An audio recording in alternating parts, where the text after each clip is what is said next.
Welcome everybody to my channel. My name is Rainer, this is Rainier Books. I'm a German who's living in Sweden and who's doing videos mostly about English written books. Today I want to give you my wrap-up of the week number 13 of 2021. It's Easter Monday, April the 5th. So welcome to the channel and let's start the video.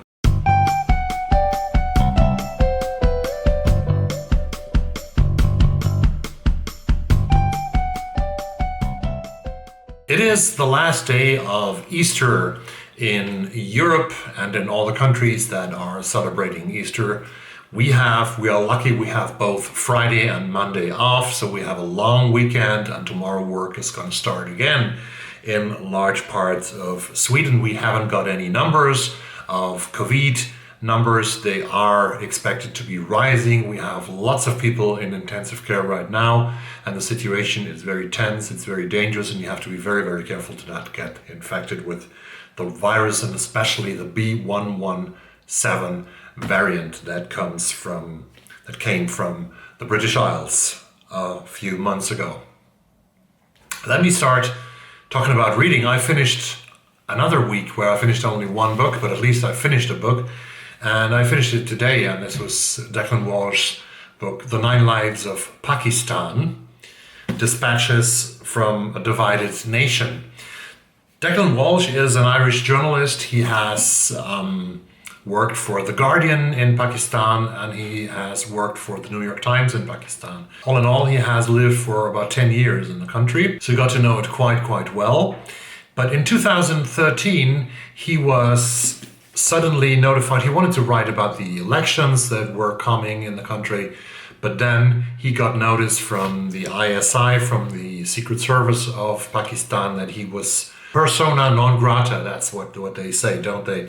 And he was supposed to leave the country within 48 hours, with a 48 hours notice, and he actually didn't know at the time why he was sent away. So I didn't know when he started, but he went back to London and worked from there. But since a couple of years at least, I think that Declan Walsh is living in Cairo and working as the chief correspondent for the New York Times in Africa. This book, The 9 Lives of Pakistan, is a job that he has done during the last 10 years. Started writing it when he was in Pakistan, but continued to write it in all those 8 years that he has been away from the country. And it's called The 9 Lives of Pakistan for several reasons, because 9 lives is what many people, many cultures say what a cat has. A cat, an indestructible cat is so sort of resilient that it has 9 lives. In this book of Declan Walsh, it brings us closer to the lives of 9 people of Pakistan, 9 people that Declan Walsh has met over the years, with the exception of the founder of Pakistan, Jinnah. But he's bringing us 9 people and their fates and their deeds and their meanings, like an army officer, a policeman, a human rights activist, and many others. A millionaire, a veteran spy, and someone from Balochistan, from one of the many republics that the country has, to sort of built a mosaic of Pakistan and its diversity, its enormous diversity. As you know, the country was founded in 1947 after a civil war that had emerged between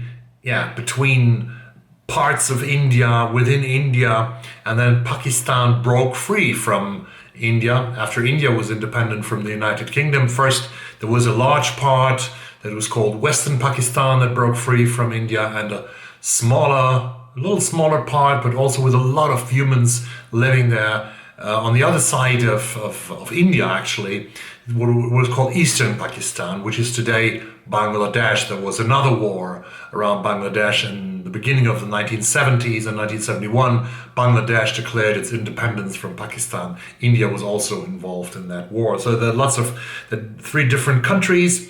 But Pakistan is not a country which is solely sort of based on one ethnic, on one religion. It's based mostly on the Muslim religion, but it's based on lots of different tribes that live in this big, very mountainous country in the west. In the west. Balochistan, Waziristan, the Punjabis, the Pashtuns, and many people from different tribes who have different interests, different history, have old rivalries, have old camaraderies, and it's not easy to understand for a foreigner. And Declan Walsh is explaining a lot of these things to us in this amazing account. I love journalism accounts, journalistic accounts of contemporary history like this, when a correspondent has really knowledge of the country and deep knowledge of the country that he has or she has been to, and then a description of that is explaining us. That is in the great tradition of the Polish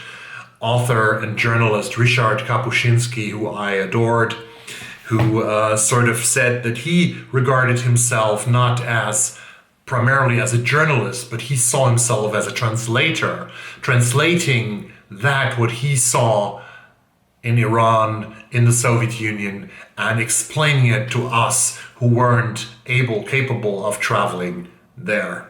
And so Declan Walsh is a great translator of Pakistan, at least to my eyes. He also got a lot of beautiful blurbs here for his good work. Kamila Shamsi, who is a very famous British Pakistani writer, she has said about this book, an irresistible combination of storytelling panache and in-depth knowledge. Declan Walsh brings vividly to life characters and situations that illuminate some of the most significant phases of Pakistani history. What is mentionable and important, I think, is that of these 9 people that are described, that are depicted in this book, The 9 Lives of Pakistan, 5 of these 9 people have died, not a natural death, but a death by assault, by suicide bombers, by assassins. So this is a very violent end that some of these people have found. One of the remote cities in this country where most of us have heard about Karachi, about Islamabad, about Rawalpindi, but not so many of us have heard about the city of Quetta, which lies in the province of Balochistan. The War of the Flea is chapter number 9 of the book, when Declan Walsh is traveling to Balochistan, which actually this trip that he made was actually the reason why he, in its aftermath, got deported from Pakistan. The Pakistan International Airlines turboprop aeroplane banged hard and nose down as it crossed the deserts of western Pakistan on a bright winter morning in 2011, the roar of its engine filling the cramped cabin. Quetta came into view, a low concrete sprawl under a line of serrated hills. The plane bumped along the runway and jolted to a halt. Emerging from the cabin, I shielded my eyes from the harsh sunlight, the thin air scratching my throat. In the battered airport terminal, plainclothes intelligence men loitered by the luggage carousel, scanning every face. Foreigners got extra scrutiny. I grabbed my bag and made a break for the exit, striding purposefully through the doors. I almost made it. In the car park, a scowling man in an ill-fitting suit marched up to my driver. "Who's this? What is he doing here? Where is he staying?" he demanded, yanking a thumb at me. I gave the name of a hotel that the spook scribbled into his notebook. We drove off into central Quetta, where I checked into a different hotel. Quetta was the hardest place to work in Pakistan, a city of shadows and secrets that yielded easily to nobody. Militants skulked in its streets, plotting their next atrocity. Drug kingpins loaded it up in glitzy mansions, while heroin addicts squatted in a storm drain that snaked through the city center. A heavy military presence overlaid everything. Foreigners were discouraged from visiting Quetta, and those who made it were generally presumed to be spies. This is the atmosphere of Quetta. And in the end of the book, I think, because there's so much violence, there's so much relationships that you don't understand, people sort of cooperate with enemies to achieve certain goals against other common enemies, and then turn towards each other and kill each other. So there's so much killing and violence and actually hopelessness in this book and in this country, apparently, that it seems to be sort of weighing you down. But on the other hand, Declan Walsh also reports of another Pakistan, a Pakistan that we don't see in the daily news. And the daily news, which only picks up the bad things, right? So there's a Pakistan with lots of great writers and artists and human rights activists and people who sort of try to bridge the gaps between different groups and try to establish a future that is less violent than the present that sometimes seems very, very hard. There have been so many hollow predictions of Pakistan's demise. Tariq Ali's fine book from 1983, for example, was titled "Can Pakistan Survive?" That the most pertinent question might be not whether Pakistan will fail, but how it has survived this long. The doom-tinged forecasts of my early years in Pakistan did not come to pass. Militants did not seize power or snatch a nuclear warhead. War with India was averted. Pakistan's relationship with the United States stumbled on. The state did not collapse, and best of all, the Taliban were pushed into retreat. This is a very interesting book, and I highly recommend it. I would give it, I don't give stars, but it's on the upper scale, if I would give them. So that about the 9 Lives of Pakistan that I finished this week.